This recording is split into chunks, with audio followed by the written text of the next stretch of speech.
and welcome again to Connections for Life, your gas utility weekly update show, brought to you in part by UPSCO. I'm Ted Pete. Joe Surratt. Chad Kuvo.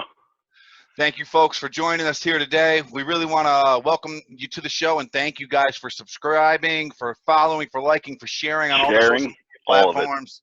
You guys are doing great. We're getting some views. We're getting some traction. Please continue to comment and like on all our stuff.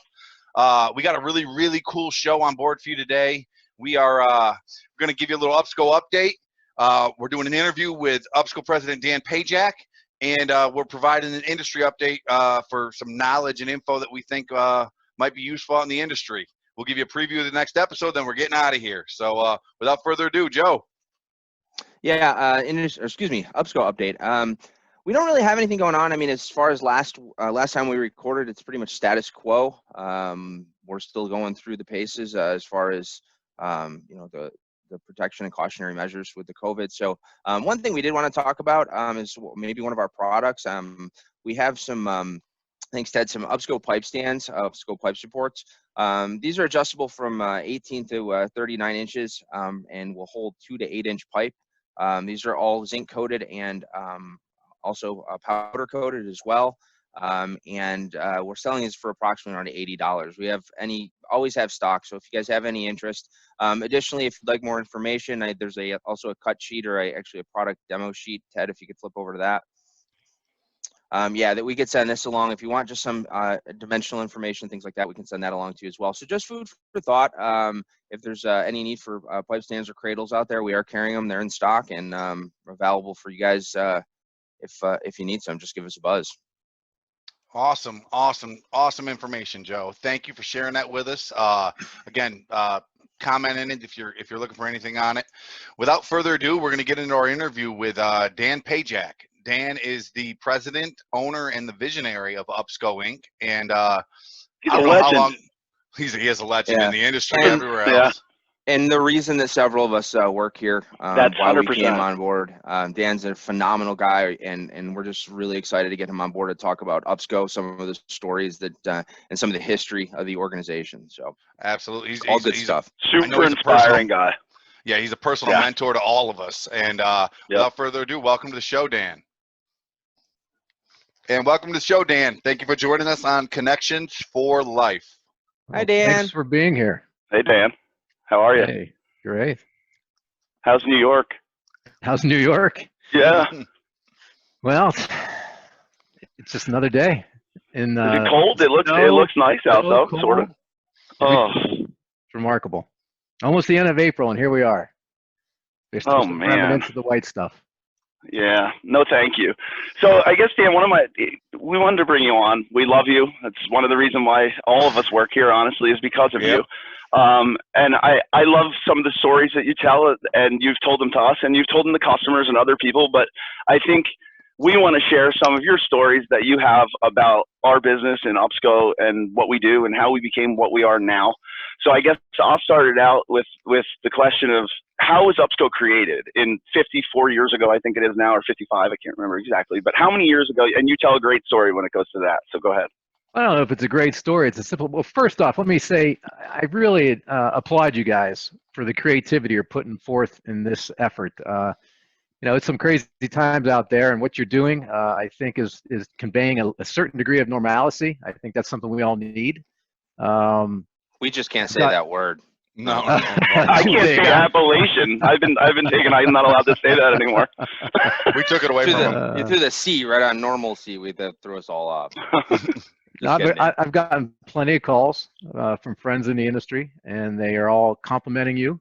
They're saying it's very educational and, more importantly, very entertaining. So the big question I've been asked is, who's Mo, who's Larry, and who's Curly? We can't answer that until the end, after you answer all our questions. Okay. But we will answer. We will answer. Absolutely. All right. You asked about how UPSCO got started. It's just like any other company. There was a idea around a product or a service that had consumer demand. In this case, in 1965, a guy from Niagara Mohawk, which is now National Grid here in Syracuse, New York, was talking to a friend of his He was complaining about the inconsistencies and the quality issues and the lack of design that they needed for their piping assemblies that they're hanging on their customers' houses. And this friend came to him and said, well, what if we pre-assemble those meter sets? So we'll come up with a design, we'll come up with a static approach, we'll assemble them, we'll pressure test them, we'll paint them, we'll package them, and all you need to do is hang them on a house. And the concept took off from there. Sounds great. Carl Weber was that friend, and he, along with a gentleman named Ray McCarthy, were the originators of UPSCO 55 years ago. And I believe, to the best of my knowledge, UPSCO is the first company to ever assemble or prefabricate meter sets. We're number one. Yeah, we pump those tires. We use it. We use it. Yeah, all the time. We are. That's cool. I guess, Dan, the next question would be, what drove you to become part of UPSCO, or talk about, I guess, how you ended up joining UPSCO and your, I guess, your maturation process. Yeah. Yeah. Well, that's a good question. One I'm very fond of telling. I guess in a single word, connections. I was fortunate to be introduced to UPSCO early in my career. I started in the business in 1987, and I walked into UPSCO for the first time as a sales representative for AY McDonald, and back in 1989, and right through probably the first 10 minutes, there was something very unique about UPSCO, very special. It was run by two of the industry icons, one gentleman named Jim Bean and the other one Jim Newhart, and there was, again, this crazy chemistry about the place, and along with a great group of people, they acted like the switchboard of the industry, connecting people to people, people to products. It was truly remarkable and inspiring. So Jim Bean and Jim Newhart presented me with the opportunity to join the company. It was a long time and time-consuming decision because I was working for AY McDonald, and they're an outstanding organization, and I worked for RD McDonald, and he was another great mentor of mine. But ultimately, the decision was based upon becoming part of a really special team. They were out there making these connections every day, making a difference, and oftentimes with their closest friends. So their ability to fully penetrate an organization and be an instrument of change to help enhance the future of the industry, that was something that was extremely exciting to me. But ultimately, I think the icing on the cake and why I joined UPSCO was two very unique individuals, two salesmen that to this day I honor and respect, and I consider them some of my greatest mentors, and that's Jack Watt and Chuck Lang-Four. So Big Chuck. Little shout out there. They made every day very special and memorable. That's one way to put it. Chucky's big thing was a CAM, create a memory. So man, he did it. He did it better than anyone else. So I feel very fortunate to have worked with him. Cool. That's great. Absolutely. So you touched on a bunch of you said it a bunch of times. It's the name of our show, Connections for Life. You said connections probably 2 or 3 times in there. It's our company motto or tagline, whatever you want to call it as well. What does that mean to you? I think I know what that means to you, and I think as a company we all know what it means. But when we talk about these things, it's Connections for Life. Right. He got it out just in time. I think is he's good. He'll be back. He floats in and out. That's not even a video thing. That's just Chad stroking out every now and again. That's not no technical difficulties there. So Connections for Life, I think, is the heart and soul of the organization. It has a literal meaning. We make piping connections. We work with other companies that we work with fusion equipment. We fuse joints. We work with coupling manufacturers. We join pipe. Each one of those is a connection. And in each one of those connections, it's absolutely vital that they're performed properly. The quality behind them is there. And we put our trust in these people that we work with, and we put our trust in ourselves to deliver a product that delivers this life-sustaining energy and does it in such a fashion that no one gets hurt. Safety is the utmost consideration. So with all of that, the only way you can truly make these connections is by making the human connection. And for us, it's not a short-term situation. It's a long-term relationship. So Connections for Life has a dual meaning for all of us at UPSCO. Man, when he puts it like that, it's just like, I want to be a part of the show forever. I want to be here. I don't want to go anywhere. It's easy. We're also hiring. No, yeah, in case anybody's wondering, yeah. No, but I guess the one thing, Dan, is that you obviously came to the company as a salesman, had that career within UPSCO. You've obviously ended up purchasing the business and owning it with your business partner Andy Booth. Right.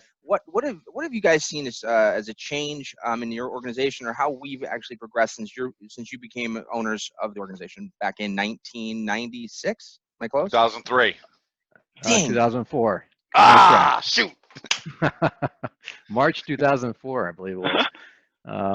I don't know. I guess the easier way to answer that question is to say what has remained the same. Yeah. Not much. Okay.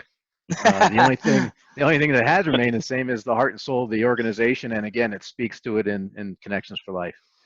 I would say that the biggest change has just become it's a result of natural progression and taking the company to the next level.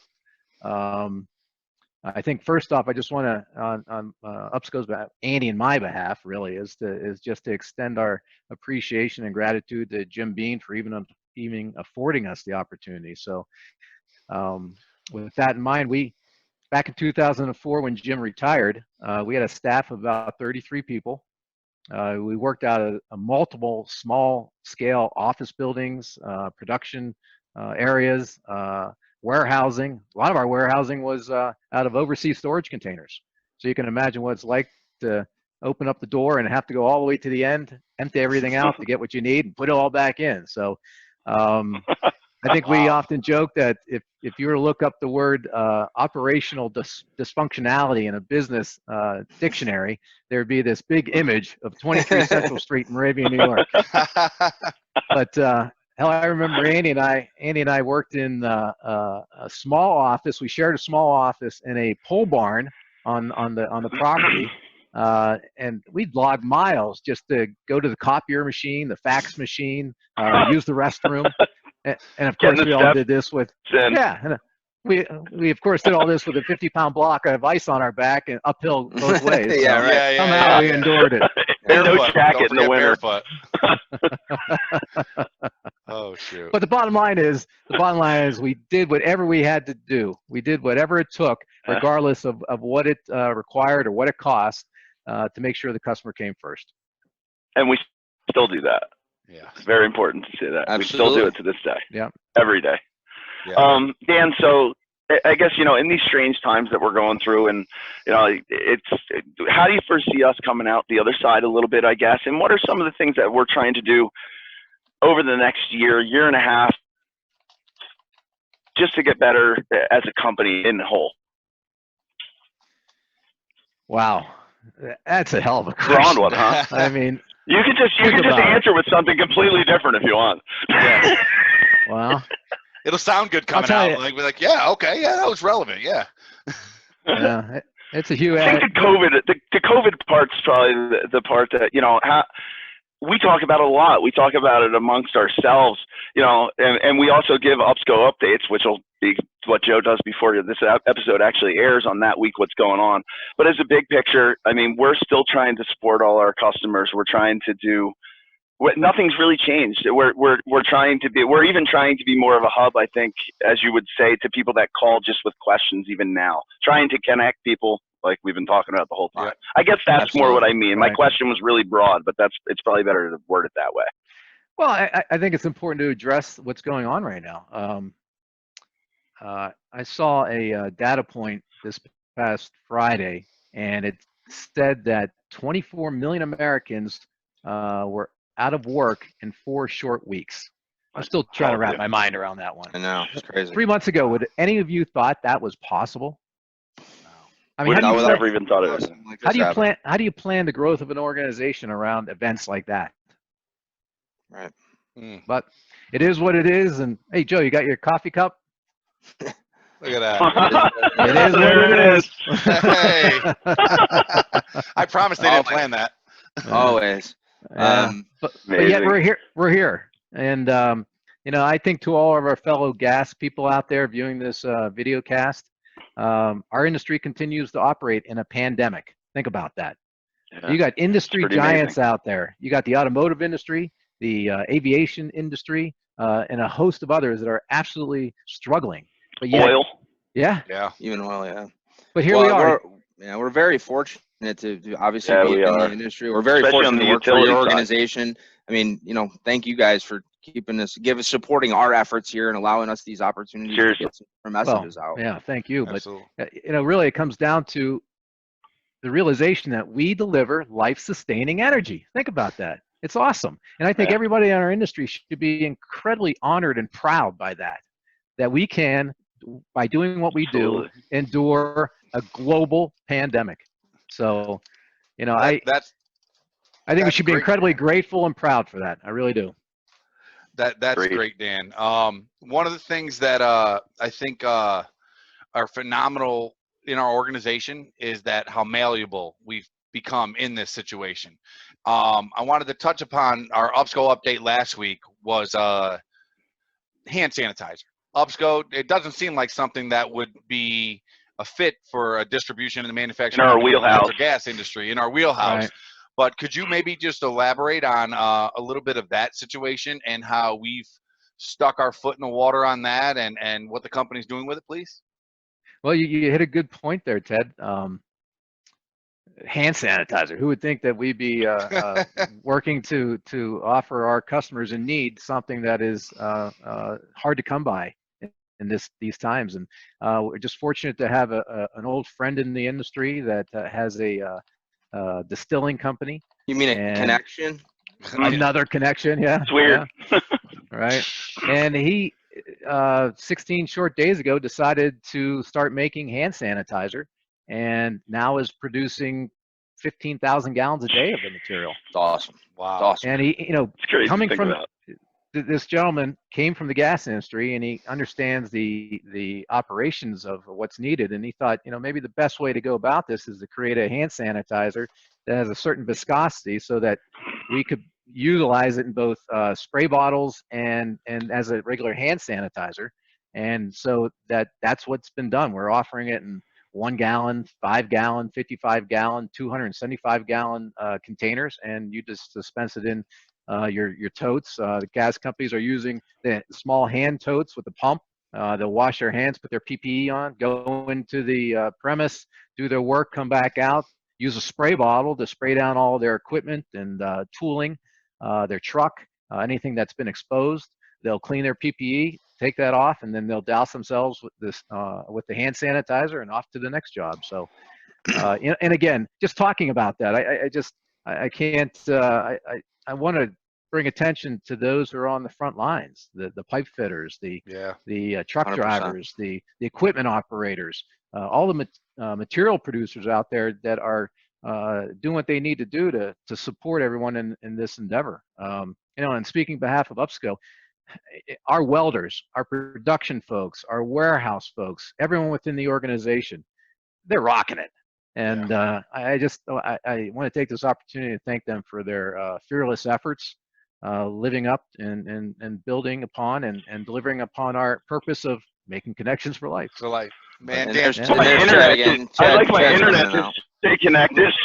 One of the best parts of this show as it goes is going to be people commenting in the comments like, how many times is Chad going to blurp out today? How many times is Chad going to lose his internet connection? It's how many times is Joe going to say excited or drink out of his cup, right? Yeah. Yeah. So listen, Dan, we like to keep these pretty short, concise. I cannot thank you enough for joining us here on behalf of Connections for Life. You're a mentor to me in the industry and in life, and I really appreciate you. Yeah, you really are. On the show. It's a true honor. And to answer the initial question, since you answered ours, I'm definitely Larry. Oh, I would have picked you for Curly. See, I'm clearly Mo. Yep. Yeah, that's for sure. I'm whichever one you want me to be, because all right. I'm just happy to be a stooge. Cool. They're all cool. They are. Hey. They're great. So, hey, thank you, Dan. We appreciate great you coming on the show. Guys. Thanks for everything you're doing. Thank you. Love you. Have a good one. Thank you. Love you too. Yeah. Oh, thank you again, Dan. That was phenomenal for joining us here on the show. We really appreciate your insight, your knowledge, and all of those stories. I mean, it's just so much fun. So really is. Thank you. And there's 100 more. Yeah. So we'll have him back on again. We just a great guy and just awesome to get that out to the folks there. Absolutely. Joe, why don't you give us an industry update? Yeah, we did a pretty good job, I think, last week as far as we covered SGA and AJA and NGA. We talked about how some of the conferences, are transitioning to virtual formats now. I know Chad had touched on the AGA that's going to be virtual coming out of Chicago. So pretty much status quo there. We did want to say, though, guys, we'd love any type of industry updates or feedback from you. You can email any one of us. I'll put our email addresses in the links, and you can email any one of us if you have any about your organization, about your company, about your position, anything that you might want to talk about. Doesn't matter. Whoever, utilities, whoever. Honestly, whoever. Exactly. So non-relevant, we'll take at this point. Yeah, and we can just carve out a little section to talk about things that you guys send to us. So that would be great if you could do that. Also, anything that you guys are doing. I know on LinkedIn I've seen some other folks that are doing some other videos and some other things out there. So if you have a show and you want us to promote your show, we'd like to, we'll obviously, as Chad just alluded to, connect with you. So please send that along. We appreciate and love all the feedback that we get. Absolutely. And in regards to that, I'll talk a little bit about next week's show, which is going to be with Jeff Beecham, or, he wants it to be pronounced Beecham. He even put that in the parentheses, but I like to call him Beauchamp and make him math. But he's going to be our guest next week. Once again, a wealth of knowledge on couplings and some of the changes in the industry with the categories and all that stuff. And we get into that. Just a lot of information. Anything else anybody wants to share about next week's episode? No. I think we covered it well. Let's get out. Let's let these people get back to their lives. Yeah. So I'm sure they ended it already. Yeah, they stopped watching. Yeah. Mine too. Before one of my children barges in the room. So. All right. Hey guys, have a good one. We'll see you all next week. Thanks for joining us here on Connections for Life. Thanks again, everybody. Thank you, guys. Appreciate it.